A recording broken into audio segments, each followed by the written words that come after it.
स्वागत है। आज गुरुवार है यानी बृहस्पतिवार। बृहस्पतिवार के दिन भगवान बृहस्पति की पूजा अर्चना होती है। भगवान बृहस्पति भगवान विष्णु का ही रूप है। जो भी भक्त सच्चे मन से गुरुवार के दिन भगवान विष्णु के इस दिव्य मंत्र का जाप कर लेता है, भगवान विष्णु की कृपा उन पर हमेशा बनी रहती है तथा भगवान विष्णु की कृपा से उनके ऊपर अथाह धन की वर्षा होती है। उनकी सभी मनोकामनाएं पूर्ण होती है। वे इतना धन पाते हैं जितना उन्होंने कभी सोचा भी नहीं होता।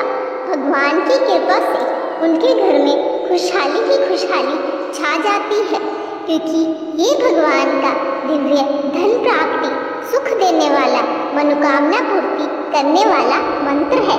तो चलिए जानते हैं भगवान बृहस्पति देव का वो दिव्य मंत्र। उससे पहले यदि आपने मेरी इस वीडियो को लाइक नहीं किया तो लाइक कर दे, और चैनल पर नए हैं तो चैनल को जल्दी से जल्दी सब्सक्राइब कर दे। प्रिय भक्तों, इस बात का खास ध्यान रखें कि इस मंत्र का जाप पूरे सच्चे मन से तथा 108 बार पूर्ण करें, तभी आपको इसका लाभ मिलता है, अन्यथा नहीं। मंत्र देवानाम च ऋषीणाम च गुरुकाञ्च सनिर्द्रभं बुद्धिभूतं त्रिलोकेशतं नमामि बृहस्पतिं। देवानाम च ऋषीणाम च गुरुकाञ्च सनिर्द्रभं बुद्धिभूतं त्रिलोकेशतं नमामि बृहस्पतिं।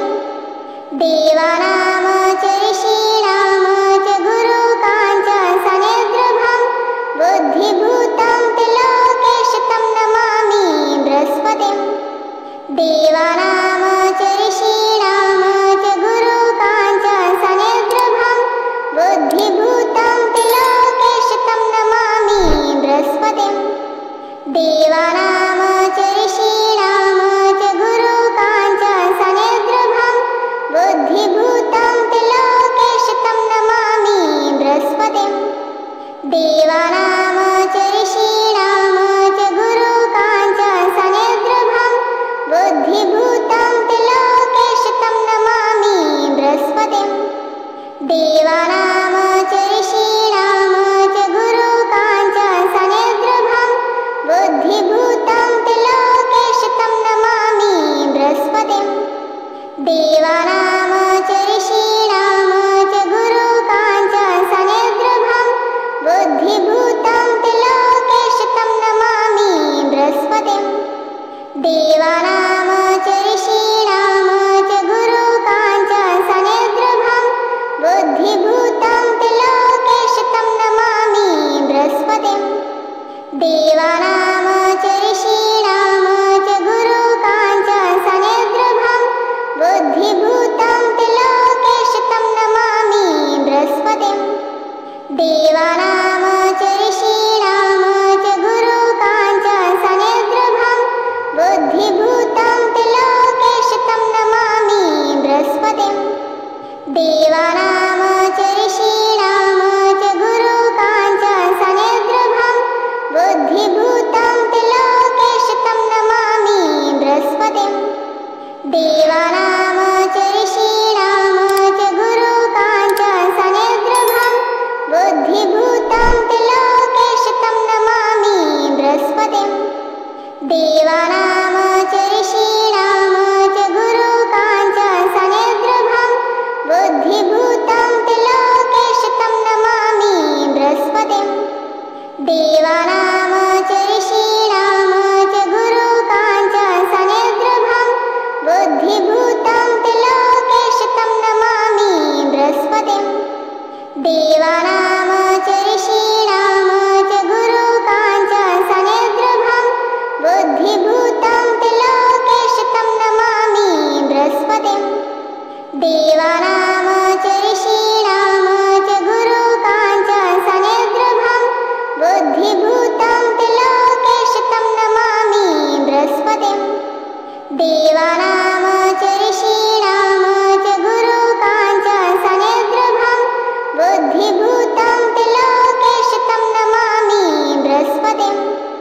देवानां च ऋषीणां च गुरुकाञ्च सनिर्द्रभं बुद्धिभूतं त्रिलोकेशतं नमामि बृहस्पतिं देवानां च ऋषीणां च गुरुकाञ्च सनिर्द्रभं बुद्धिभूतं त्रिलोकेशतं नमामि बृहस्पतिं देवानां च ऋषीणां च गुरुकाञ्च सनिर्द्रभं बुद्धिभूतं त्रिलोकेशतं नमामि बृहस्पतिं देवानां च ऋषीणां च गुरुकाञ्च सनिर्द्रभं बुद्धिभूतं त्रिलोकेशतं नमामि बृहस्पतिं देवानां च ऋषीणां च गुरुकाञ्च सनिर्द्रभं बुद्धिभूतं त्रिलोकेशतं नमामि बृहस्पतिं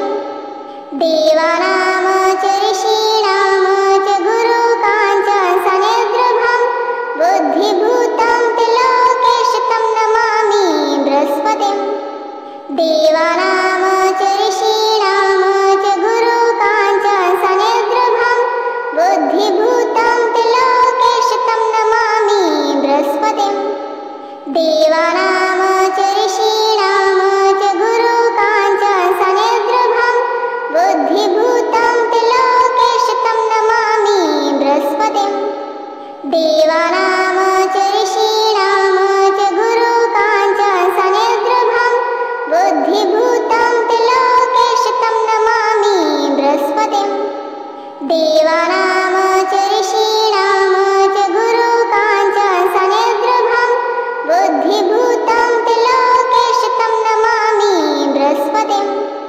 देवानां च ऋषीणां च गुरुकाञ्च सनिर्द्रभं बुद्धिभूतं त्रिलोकेशतं नमामि बृहस्पतिं देवानां च ऋषीणां च गुरुकाञ्च सनिर्द्रभं बुद्धिभूतं त्रिलोकेशतं नमामि बृहस्पतिं देवानां च ऋषीणां च गुरुकाञ्च सनिर्द्रभं बुद्धिभूतं त्रिलोकेशतं नमामि बृहस्पतिं देवानां च ऋषीणां च गुरुकाञ्च सनिर्द्रभं बुद्धिभूतं त्रिलोकेशतं नमामि बृहस्पतिं देवानां च ऋषीणां च गुरुकाञ्च सनिर्द्रभं बुद्धिभूतं त्रिलोकेशतं नमामि बृहस्पतिं देवानां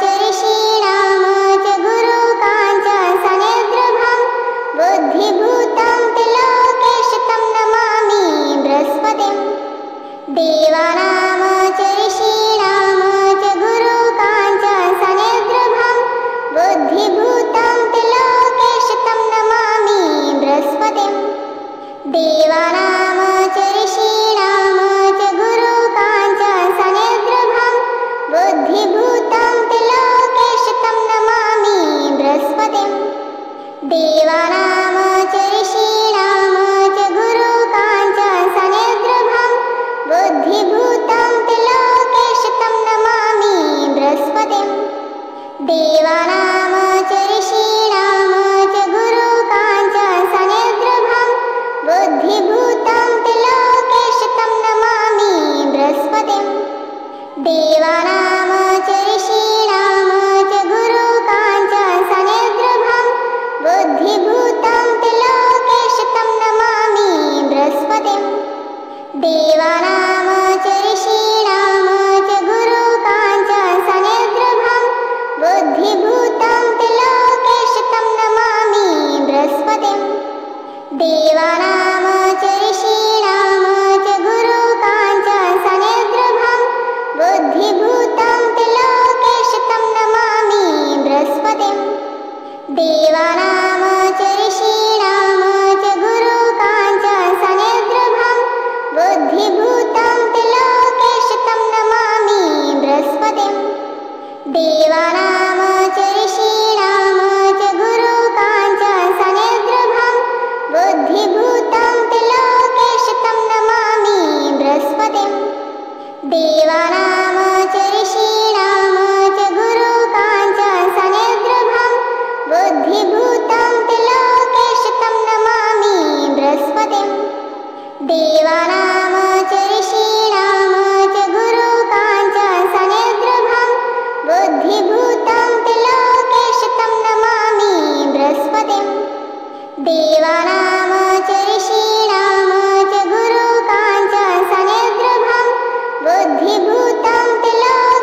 देवानां च ऋषीणां च गुरुकाञ्चनसनिर्भं बुद्धिभूतं त्रिलोकेश तं नमामि बृहस्पतिं।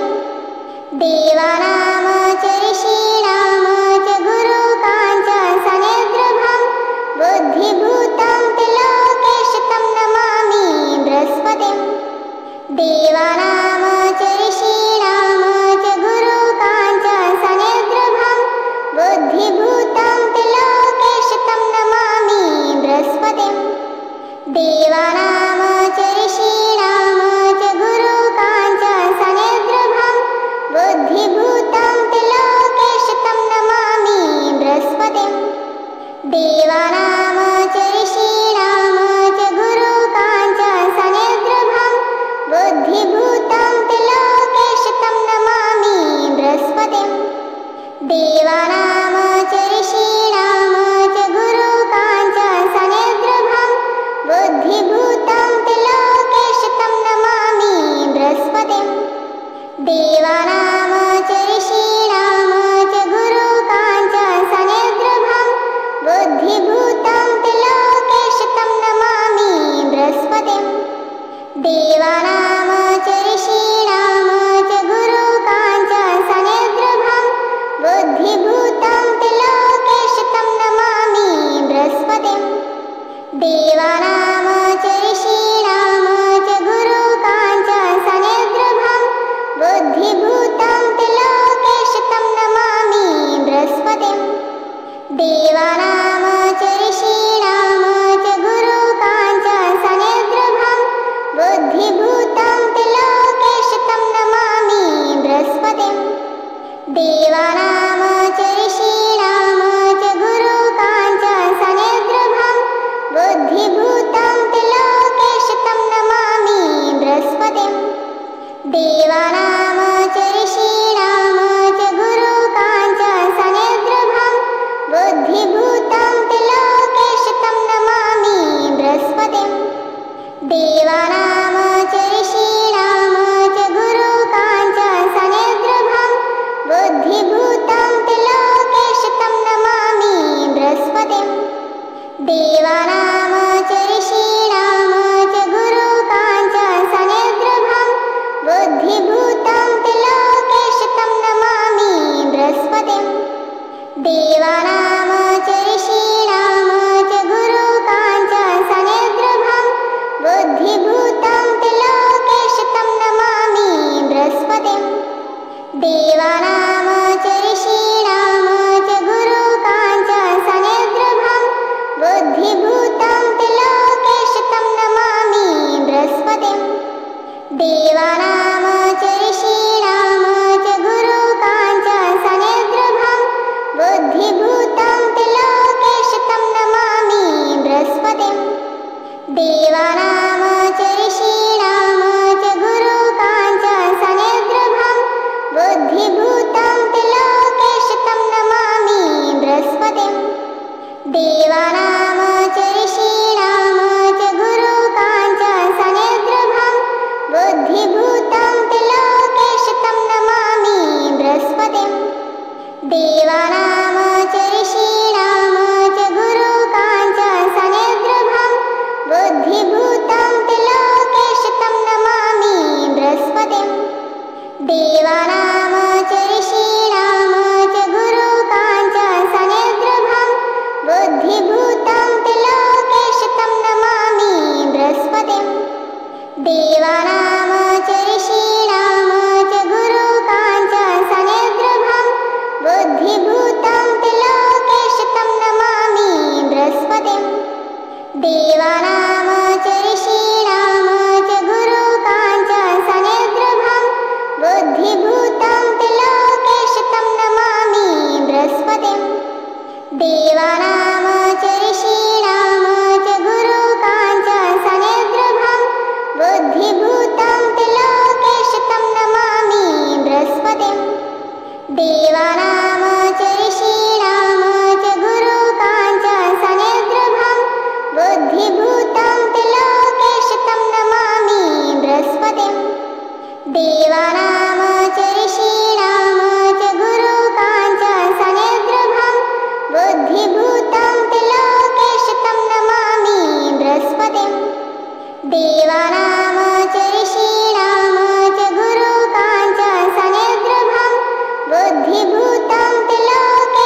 देवानां च ऋषीणां च गुरुकाञ्च सनिर्द्रभं बुद्धिभूतं त्रिलोकेशतं नमामि बृहस्पतिं देवानां च ऋषीणां च गुरुकाञ्च सनिर्द्रभं बुद्धिभूतं त्रिलोकेशतं नमामि बृहस्पतिं देवानां च ऋषीणां च गुरुकाञ्च सनिर्द्रभं बुद्धिभूतं त्रिलोकेशतं नमामि बृहस्पतिं देवानां च ऋषीणां च गुरुकाञ्च सनिर्द्रभं बुद्धिभूतं त्रिलोकेशतं नमामि बृहस्पतिं देवानां च ऋषीणां च गुरुकाञ्च सनिर्द्रभं बुद्धिभूतं त्रिलोकेशतं नमामि बृहस्पतिं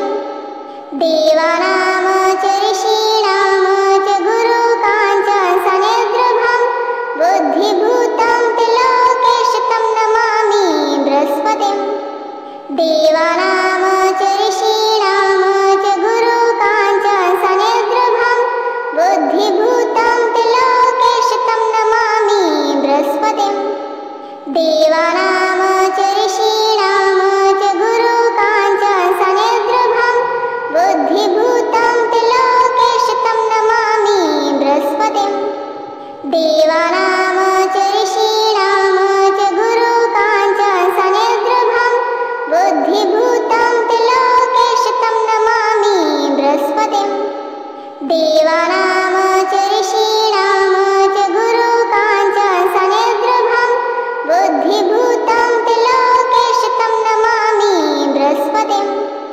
देवानां च ऋषीणां च गुरुकाञ्च सनिर्द्रभं बुद्धिभूतं त्रिलोकेशतं नमामि बृहस्पतिं देवानां च ऋषीणां च गुरुकाञ्च सनिर्द्रभं बुद्धिभूतं त्रिलोकेशतं नमामि बृहस्पतिं देवानां च ऋषीणां च गुरुकाञ्च सनिर्द्रभं बुद्धिभूतं त्रिलोकेशतं नमामि बृहस्पतिं देवानां च ऋषीणां च गुरुकाञ्च सनिर्द्रभं बुद्धिभूतं त्रिलोकेशतं नमामि बृहस्पतिं देवानां च ऋषीणां च गुरुकाञ्च सनिर्द्रभं बुद्धिभूतं त्रिलोकेशतं नमामि बृहस्पतिं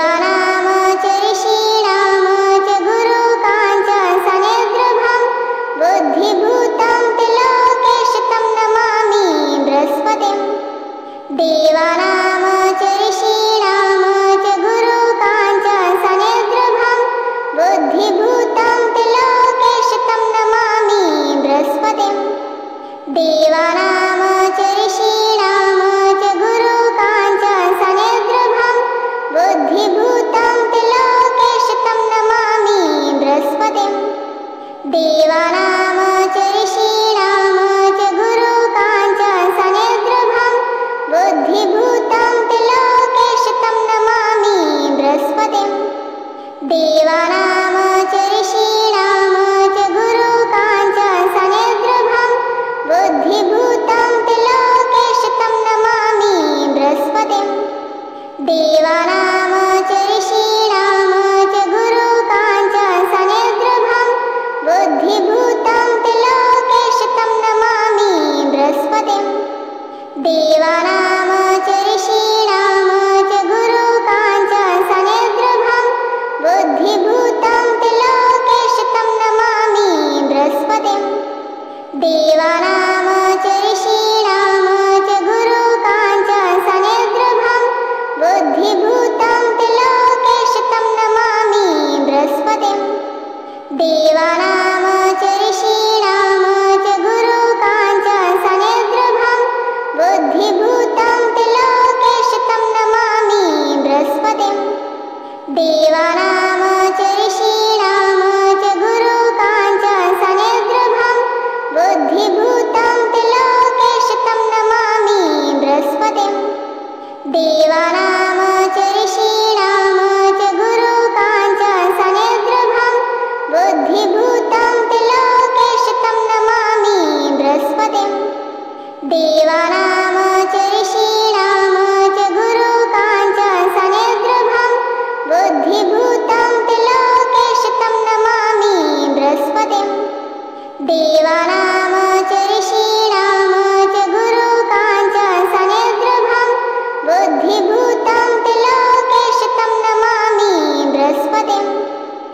देवानां च ऋषीणां च गुरुकाञ्चनसनिर्भं बुद्धिभूतं त्रिलोकेशतं नमामि बृहस्पतिं देवानां च ऋषीणां च गुरुकाञ्चनसनिर्भं बुद्धिभूतं त्रिलोकेशतं नमामि बृहस्पतिं देवानां च ऋषीणां च गुरुकाञ्चनसनिर्भं बुद्धिभूतं त्रिलोकेशतं नमामि बृहस्पतिं देवानां च ऋषीणां च गुरुकाञ्चनसनिर्भं बुद्धिभूतं त्रिलोकेशतं नमामि बृहस्पतिं देवानां च ऋषीणां च गुरुकाञ्चनसनिर्भं बुद्धिभूतं त्रिलोकेशतं नमामि बृहस्पतिं देवानां च ऋषीणां च गुरुकाञ्चनसनिर्भं बुद्धिभूतं त्रिलोकेशतं नमामि बृहस्पतिं देवानां च ऋषीणां च गुरुकाञ्चनसनिर्भं बुद्धिभूतं त्रिलोकेशतं नमामि बृहस्पतिं देवानां च ऋषीणां च गुरुकाञ्चनसनिर्भं बुद्धिभूतं त्रिलोकेशतं नमामि बृहस्पतिं देवानां च ऋषीणां च गुरुकाञ्चनसनिर्भं बुद्धिभूतं त्रिलोकेशतं नमामि बृहस्पतिं देवानां च ऋषीणां च गुरुकाञ्चनसनिर्भं बुद्धिभूतं त्रिलोकेशतं नमामि बृहस्पतिं देवानां च ऋषीणां च गुरुकाञ्चनसनिर्भं बुद्धिभूतं त्रिलोकेशतं नमामि बृहस्पतिं देवानां च ऋषीणां च गुरुकाञ्चनसनिर्भं बुद्धिभूतं